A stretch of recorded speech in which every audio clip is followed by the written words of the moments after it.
Legenda sebuah ombak. Suatu ketika di masa lalu, di kota Novgorod ini, ada seorang pemuda, hanya seorang bocah lelaki sepertimu. Siapa namanya? Namanya Zanko. Dan dia sering berjalan-jalan di pantai ini bermain gitar sepanjang hari. Zanko sangat miskin. Dia tidak memiliki uang sedikit pun, kecuali saat dia diberi oleh orang-orang ketika dia memainkan gitar untuk menari. Zanko tumbuh menjadi anak yang kuat dan tampan, tetapi dia tidak akan pernah berani menari bersama gadis muda manapun karena dia tidak punya uang untuk menikah atau mengajak mereka makan malam. Zanko hidup sendirian dengan gitarnya dan bisa puas dengan hanya setengah roti ketika dia tidak bisa mendapatkan satu roti. Terkadang hanya dia, gitarnya, dan juga laut. Zanko menyukai laut. Pada suatu malam, beberapa nelayan memintanya untuk memperhatikan jalan mereka di pantai. Sementara mereka pergi mengambil ikan untuk dijual di alun-alun di Novgorod. Zanko duduk di pantai di atas sebuah batu dan memainkan gitar dan bernyanyi. Ku bernyanyi tuk laut yang indah saat kau melambai. Melambai padaku laut yang indah. Ku diberkati kau bersamaku. Dan ketika dia bernyanyi, dia melihat pusaran air di laut. Dan dari sana muncul kepala seorang pria dengan rambut biru dan mahkota emas.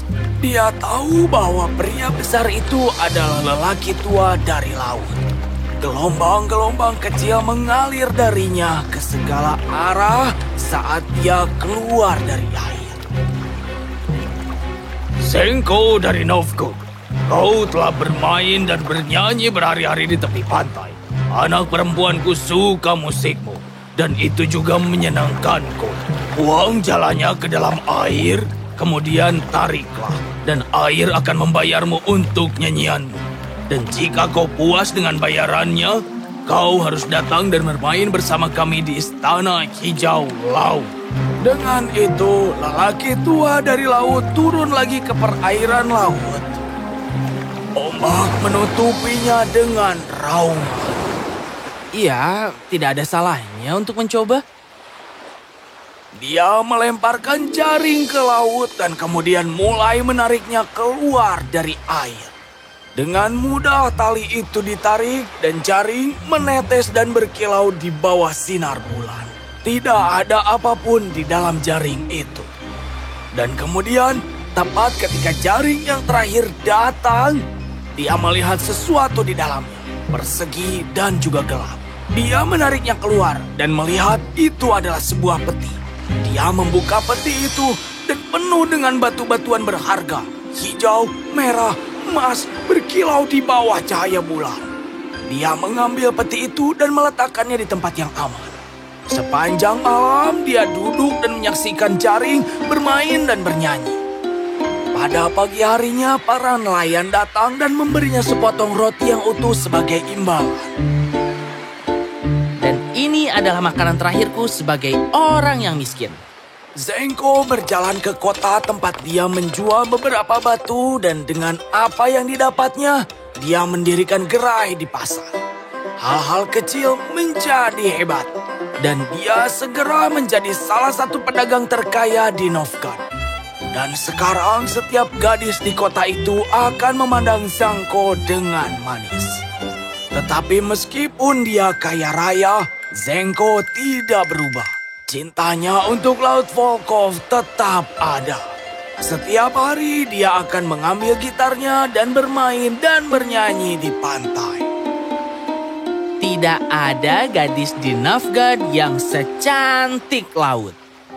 Dia mengeluarkan kalung indah dari sakunya dan melemparkannya ke laut. Itu adalah hadiah kecil untuk laut yang sangat ia cintai.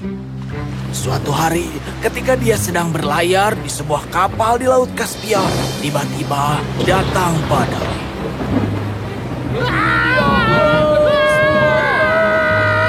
Para kru memegang apapun yang mereka bisa dan mereka sangat ketakutan. Tapi entah bagaimana, Zanko tetap tenang. Sekarang aku ingat janji lama yang aku buat. Dan sekarang saatnya untuk memenuhinya. Dengan gitar di tangannya, ia melompat dari kapal ke laut Kaspia yang biru. Ombak menutupi kepalanya, dan kemudian anehnya badai itu berakhir. Kapal berlayar dengan lancar dan pada akhirnya tiba di pelabuhan dengan aman. Dan apa yang terjadi dengan Zenko? Zenko. Zenko turun dan turun dan turun ke dalam air. Akhirnya dia tiba di dasar laut. Dan di sana, di dasar laut, ada sebuah istana yang dibangun dari kayu merah muda. Zenko masuk melalui gerbang istana. Di dalamnya ada aula besar, dan lelaki tua dari laut berbaring di aula dengan mahkota emas di kepalanya dan rambut birunya mengambang di sekeliling air. Zenko, kau mengambil apa yang diberikan laut padamu. Tapi kau lama sekali datang untuk bernyanyi di istana-istana laut. Yang mulia, maafkan aku. Bernyanyilah sekarang. Dan Zenko bermain dengan gitarnya dan bernyanyi. Aku bernyanyi untukmu, oh raja yang perkasa dari laut. Ombak adalah milikmu dan semua air dan garam dan ikan. Aku bernyanyi untukmu dan oh laut yang indah. Aku menyaksikan ombaknya dan melambai padaku laut yang indah. Dan aku berterima kasih padamu. Aku menari. Dia berdiri seperti pohon tinggi di aula dan mulai menari. Dasar laut terguncang oleh tarian dia yang luar biasa. Dia menari sampai dia lelah dan kemudian dia duduk. Kau telah bermain baik dan memberiku kesenangan. Aku memiliki 3 anak perempuan dan kau akan memilih 1 dan menikahinya dan menjadi pangeran laut. Dengan segala hormat, tapi maafkan aku rasa tidak ada wanita yang bisa aku cintai lebih dari aku mencintai laut. Sang penguasa bertepuk tangan, dan kemudian datanglah ketiga putri cantiknya. Mereka begitu cantik dan anggun, tapi Zenko terpesona oleh yang termuda. Dia secantik lautku. Dia menatapnya dengan mata yang bersinar seperti bintang yang terpantul di laut. Rambutnya gelap seperti laut di malam hari. Sang penguasa laut meletakkan tangan Zenko di tangan putri bungsunya. Dan Zenko mencium keningnya. Saat dia mencium keningnya, Zenko melihat kalung di lehernya.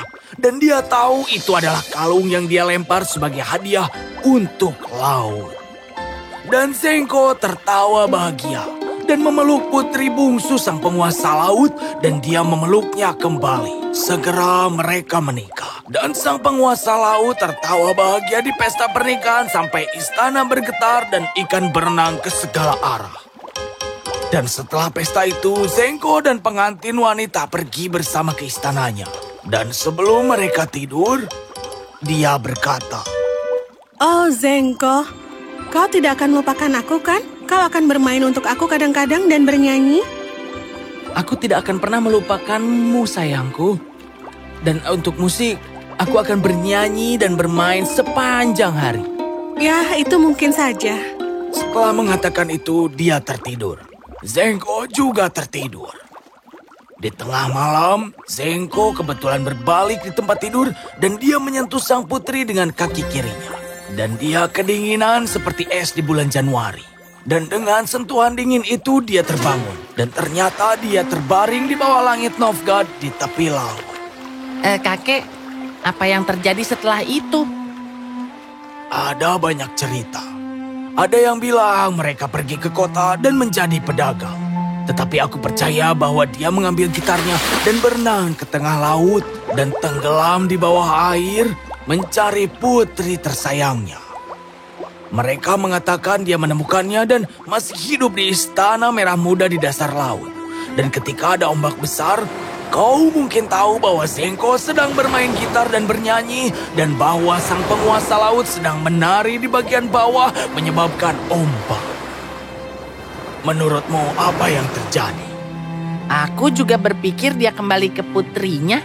Oh, benarkah? Dan kenapa begitu? Karena Itu punya akhir yang bahagia, dan seperti yang kakek bilang, setiap cerita membutuhkan akhir yang bahagia. Dan ingatlah, jika itu tidak bahagia, itu bukan akhir.